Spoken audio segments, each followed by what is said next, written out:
आपला विषय बंद झाला आहे. महावाक्याने जीव ब्रह्म ऐक्य ज्ञान होत आहे. अवांतर वाक्याने जीवाचं स्वरूप कळत आहे, ब्रह्माचं स्वरूप कळत आहे. मग महावाक्याने अपरोक्ष ज्ञान व्हायला पाहिजे. महावाक्य उच्चारण करूनही सुद्धा अपरोक्ष ज्ञान होत नाही. त्या अर्धी प्रतिबंध असला नाही का.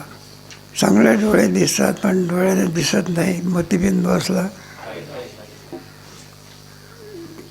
तो प्रतिबंध कोणता, तो 21व्या श्लोकात सांगितलेला आहे.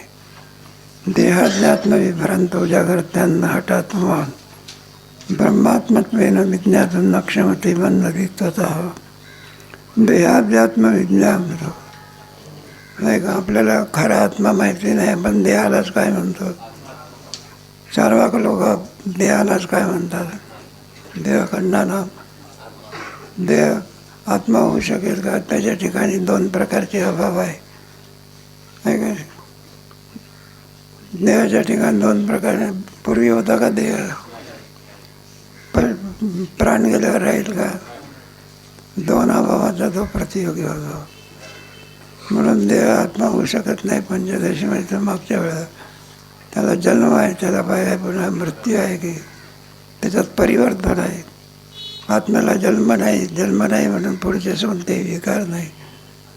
पण आपली जोपर्यंत यथार्थ ज्ञान होत नाही तोपर्यंत मनुष्य देहालाच काय म्हणतो, आत्मा मानतो. हा मोठा भ्रम आहे. अलग लक्षामध्ये मुक्त अवस्था म्हणजे शरीरात राहतो, पण शरीराला मी म्हणत. एखादा भाडेकरू असतो, तो एखाद्या भाड्याच्या घरामध्ये राहतो, मग त्या घराला माझं म्हणतो का तो मालक, घराचा मालक, अरे माझं म्हणतो. भाडेकरू मग तसाच आहे. जीव म्हणजे भाडेकरू आहे. त्याचा प्रारब्ध संपलं की भाडेकरू नाही का. थोडंसं 2 महिन्याकरता करार असेल तर 2 महिन्यापर्यंत त्या घरात राहतो. पुढे घराचा आणि त्याचा काही संबंध नाही.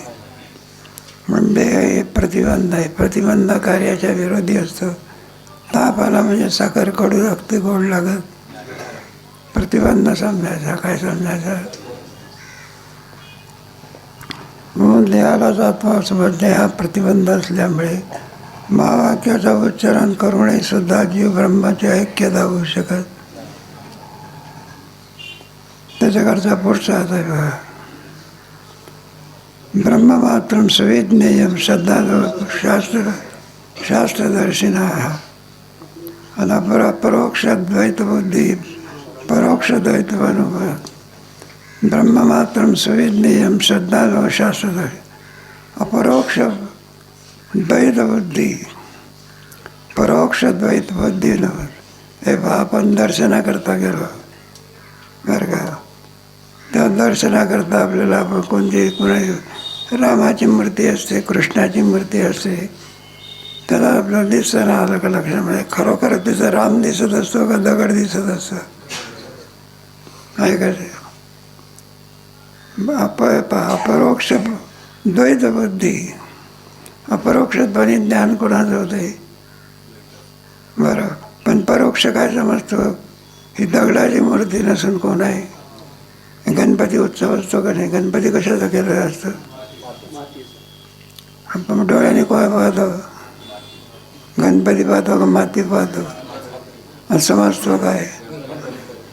याला म्हणायचं अपरोक्ष कोणती बुद्धी आहे, द्वैत बुद्धी. आणि परोक्ष बुद्धी कोणती आहे, रामबुद्धी. अपरोक्ष बुद्धीचा अपरोक्ष द्वैत बुद्धी परोक्ष बुद्धीचा नाश करू शकत. आणि इतर धर्मातले लोक काय आहे, इस्लाम धर्मातले लोक म्हणतात म्हटलं वेडे लोक आहे नाही का, मातीला दगडालाच काय मानत असले. म्हणे एक धर्म म्हणून हिंदू धर्म खेरीज कोणते धर्मामध्ये मूर्तीपूजा आहे. फक्त मूर्तीपूजा कोणत्या धर्मात आहे. मग कोणताही धर्म असो, इस्लाम धर्मात कुठं मूर्तीपूजा आहे का. हे ज्ञान कोणाला होत असते. ब्रह्ममात्रं सुविज्ञेयं श्रद्धालो शास्त्रदर्शिना. त्याला शास्त्राचं ज्ञान आहे आणि त्याच्यावर जर श्रद्धा आहे, तो परत डोळ्याने दगड पाहतो आणि मनामध्ये काय समजतो? राम समजतो. अपरोक्ष बुद्धी कोणती आहे? डोळ्याने काय दिसतो? माती दिसते. गणपती दिसतो का? माती. आणि परोक्ष ज्ञान शास्त्रावरून माती आहे का देवत आहे? पण त्याच्याकरता श्रद्धा असावी लागते. काय असावी?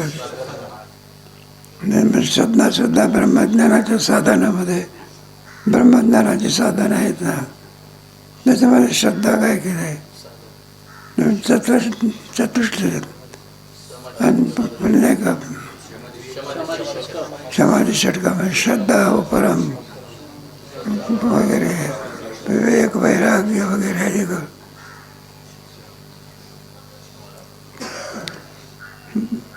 पण जर श्रद्धालो शास्त्रदर्शिना, शास्त्राला जाणणारा जो श्रद्धाळू पुरुष आहे, ब्रह्ममात्र सुविज्ञेयं, ब्रह्मस्वरूपाला तो काय करतो? जाणतो. अपरोक्ष शीला बुद्धी न परोक्षतां नदेत, प्रतिमादिषु विष्णुद्वै को वा विप्रतिपद्यते. अपरोक्ष शीला बुद्धी न परोक्षता नदेत. अपरोक्ष शीला बुद्धी ज्ञानामध्ये दोन प्रकार, परोक्ष आणि बरं का. परोक्ष कशाला म्हणायचं? आहे रूपाने झालं, असत्वा पादकावरंजनी जाते त्याला परोक्ष म्हणा, आणि अभाना पादकावरंजनी जाते त्याला अपरोक्ष. ऐका नाही, दगड नसून कोण आहे? अपरोक्ष शीलाबुद्धी न परोक्षता अनुदेत. प्रतिमा देते म्हणून दिसणारे अपरोक्ष जी बुद्धी आहे, ती बुद्धी परोक्ष ज्ञानाला घालवू शकत. किती लाख जरी सांगितलं तरी तो म्हणत असतो आमची परमात्मा स्वरूपाच्या ठिकाणी म्हणजे देवबुद्धी आहे. काही लोक असतात अन्य धर्माचे, आपण म्हणतो नाही, परमात्मा विटेवरती येऊन उभा राहिला, चेतन स्वरूप आहे, सर्वच लोक मानतात. अन्य धर्मातले लोक काय करीत नाही. जाऊ दे आपल्याला, ते सगळं म्हणतात काल्पनिक आहेत. ज्ञानेश्वर महाराजांनी भिंत चालवली आमका, हे कल्पनेचा काय आहे? त्यांच्या ठिकाणी श्रद्धेचा काय आहे? तसं मोरारजीबाईने सांगितलं होतं बापूने. ते तुलसीकृत रामायणाला सुद्धा काय कथा आहे म्हणतात, काल्पनिक आहे म्हणतात. नास्तिक लोक कोणत्या थरावर जाईल काही सांगता येत नाही. कोणाला काय म्हणतील हे सुद्धा काय करता येत नाचते. असं म्हणजे ते वसती हरीचे पुण्य पिके, जेथे बसे नास्तिक वाद, पाप पिके पुण्याचा खुशाल. एकादशीच्या दिवशी भरपूर जेवा.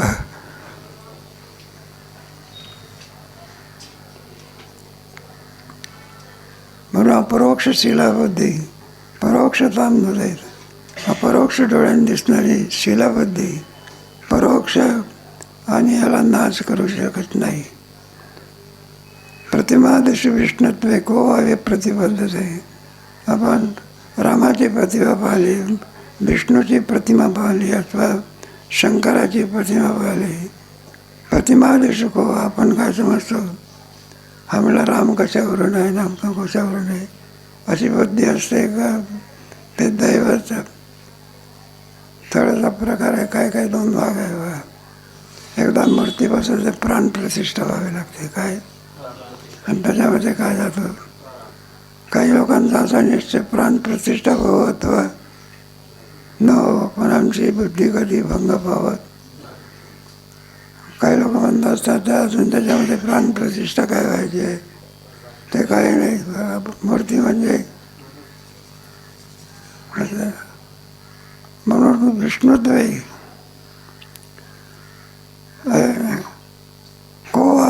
प्रतिपद्यते. तेव्हा विष्णूच्या मूर्तीविषयी विष्णूचीच मूर्ती आहे असं काय बी आपण कशावरून विष्णूची मूर्ती आहे असं समजतो का? त्याचा वाद करू शकत नाही. आपली त्याच्याकडे श्रद्धेचं लक्षणच आहे. कोणताही अविकल्प मनामध्ये नसणे, याला काय म्हणायचं? श्रद्धा म्हणतात. विकल्प आला तर त्याला श्रद्धा म्हणता येत नाही. भांडवल घातली तरी त्या श्रद्धेचं वर्णन तुमच्या 17व्यामध्ये भरपूर केलं आहे. त्रिधा भवती श्रद्धा देहीनाम सा सात्विकी एव प्रथमादिशी विष्णुत्वे को अविप्रतिपदे. हे विष्णूचीच मूर्ती आहे अशा विचार पण विनाकारण वादविवाद घालत बसत असतं का? त्याप्रमाणे अश्रद्धा असलो अश्रद्धारोर अविश्वासो नोदाहरण मरते. श्रद्धालु एव सर्वत्र वैदिकेषु अधिकारता. अश्रद्धा बरं का, अश्रद्धारो विश्वास होणं, ज्याच्या ठिकाणी श्रद्धा नाही, विश्वास नाही, त्याचं उदाहरण आम्ही सांगत नाही. पण ज्याच्या ठिकाणी श्रद्धा आहे, विश्वास आहे, त्याचं उदाहरण. शास्त्रामध्ये प्रवेश कोणाचा? नास्तिक लोकांचा. नास्तिक वेद,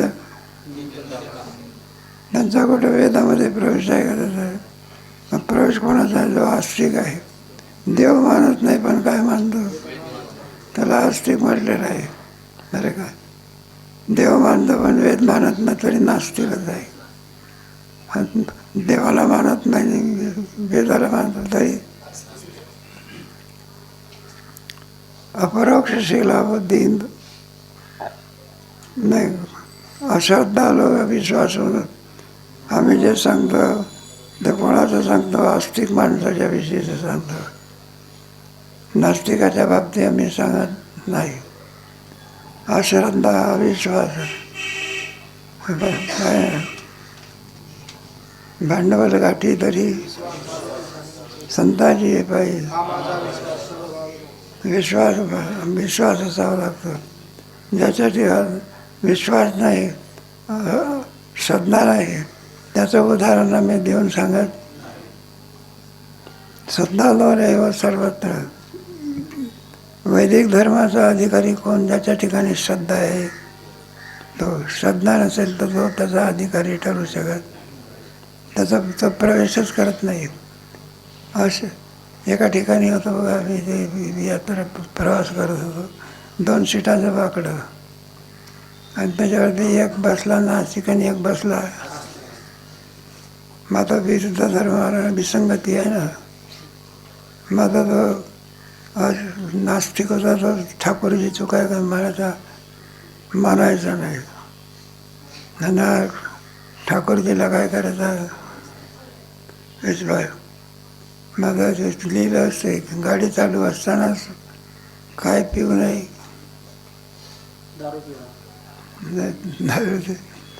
बिड्या पितात ना. लिहिलं त्यांना पान खाऊन काय करू नये असं ते नियम काय करावं लागतात. कारण तुम्ही जर बिडी पीत बसले तर 50 लोकांना त्यांचा प्रसाद मिळेल ना. लोक काय करत नाही, पाळत नाही. महात्मा गांधीचं उद्गार आहे, ते म्हणलं स्वातंत्र्य मिळालं पण लोकांना कसं वागावं याची अक्कल नाही. कुठे घाण करतात कधी. तिथल्या तिथे बिडी पिणारे माणसं, काय तुमचे पान खाणारे माणसं कोपऱ्यात थुकतात, खिडकीतून बाहेर थुकत नाही. अजून नाही का कुठेही घाण टाकतात. कोणत्याही रस्त्याने जाय, हे मोठे ओझे पडलेले असतात. सगळ्यात दुःखाचं आमंत्रण. रोगाचं काय? म्हणून आम्ही अश्रद्धालू सर्वत्र. ज्याची श्रद्धा नसेल तो वैदिक धर्माचा काय नाही अधिकारी.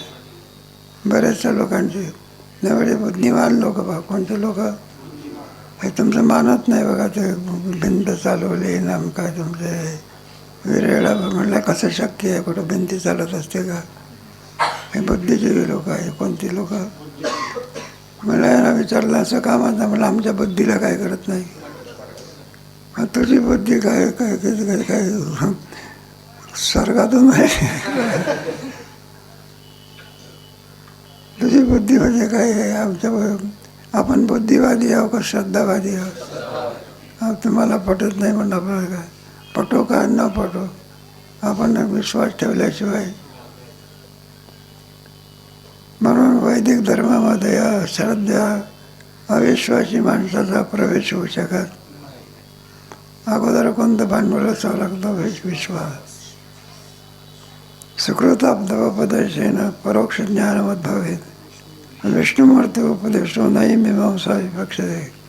सुकृताब्दोपदेशेन, बरं का, आप्तमनुष्य आहे जो खूप योग्य बोलणारा मनुष्य, त्याला आप्त म्हणत असतात.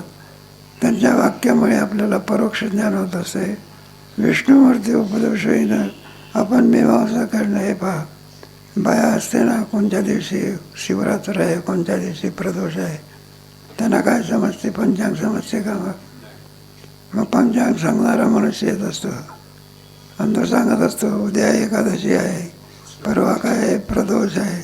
बाई त्याच्या बोलण्यावर काय ठेवते, विश्वास नाही ठेवला तर कार्य होणार नाही. मग ते काय मीमांसा करत बसते का. म्हटले बाबा उद्याच प्रदोष सांगितलं, कशावर आहे असं म्हणजे त्याच्या शब्दावर काय ठेवते. नाही पण सुकृत आपलं, पण खरा बोलणारा मनुष्य बसावा लागतो. नाही तर आपला बोलण्यामध्ये दहा वाक्य आपले असेच असते आणि एकच वाक्य खरं असते. विष्णुमूर्ती उपदेशी न मीमांसा. आपण शास्त्राची मीमांसा करत असतो का.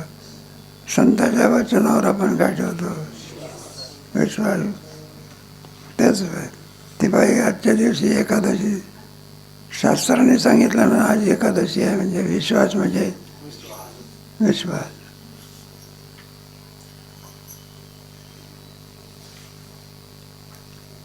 कर्मोपाश्रय विचारे ते अनुष्ठेय विनिर्णय भविष्य का विपकिनम निर्णय तुमको प्रभु न रहा. कर्मोपाश्रय विचारे ते अनुष्ठेय विनिर्णय. तेव्हा कर्म आणि उपासना दोन, मला गीतेमध्ये नाही का कर्म आणि उपासना सांगितलेली आहे. एक कर्म भाग आहे, एक उपासना भाग आहे. तिची केवळ कर्म अनिष्ठ देत. गीतेच्या 3ऱ्या अध्यायामध्ये कशाचं विवरण केलेलं आहे, कर्माचं. आणि पुढे 4थ्या ब्रह्मार्पणम ब्रह्मावेपासून तो अभ्यष्टात सर्वभूतानां इथपर्यंत उपासना सांगितली. आणि ते गुह्यतमं शास्त्रमिदमुच्यते इथपर्यंत काय सांगितले, ज्ञान सांगितले.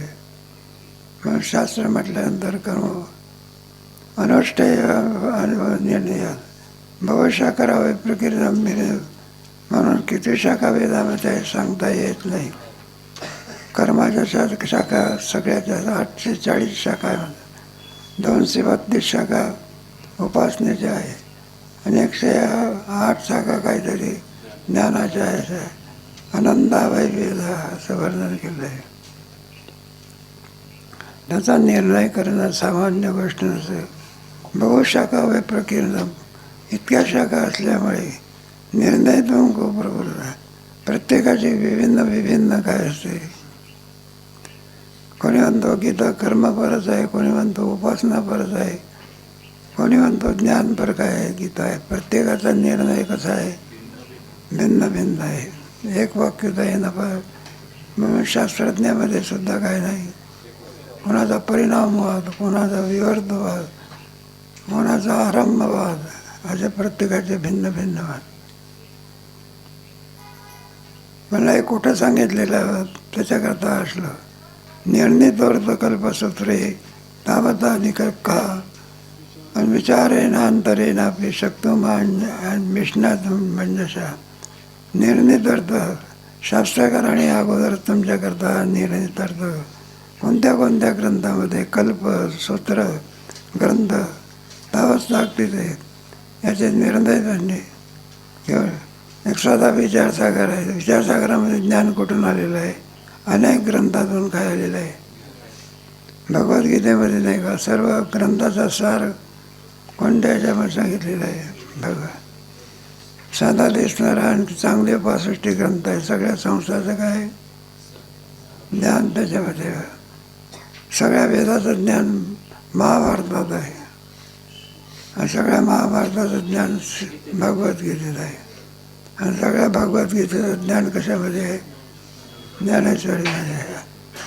आणि ज्ञानेश्वरीतलं सगळं ज्ञान चांगले 65 वयामध्ये किती वयात त्याचं नाव काय? मोठ्यांचं आहे.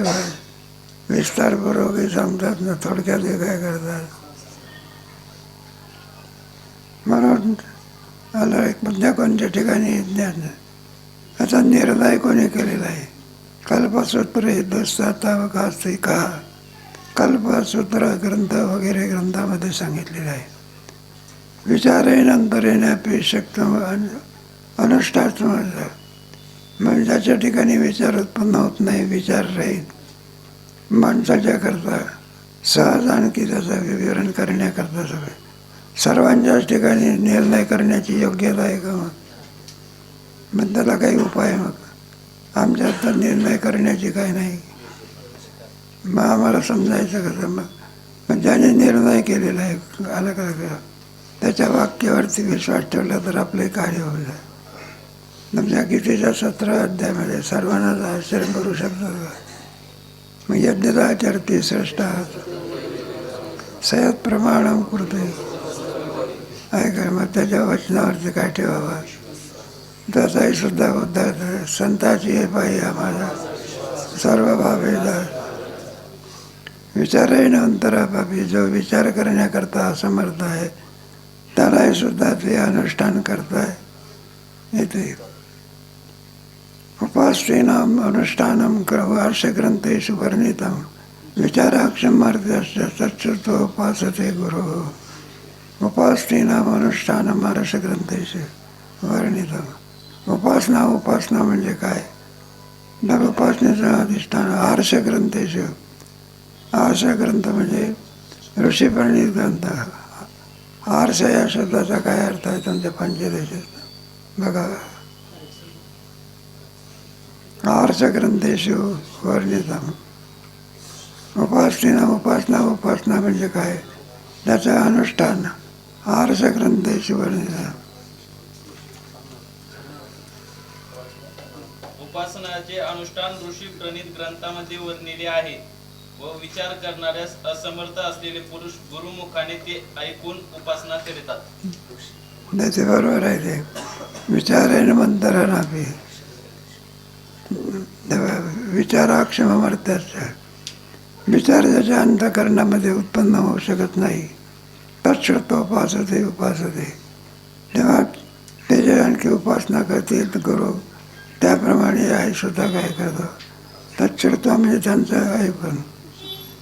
सर्वांना सर्व ज्ञान असते असं नव्हे.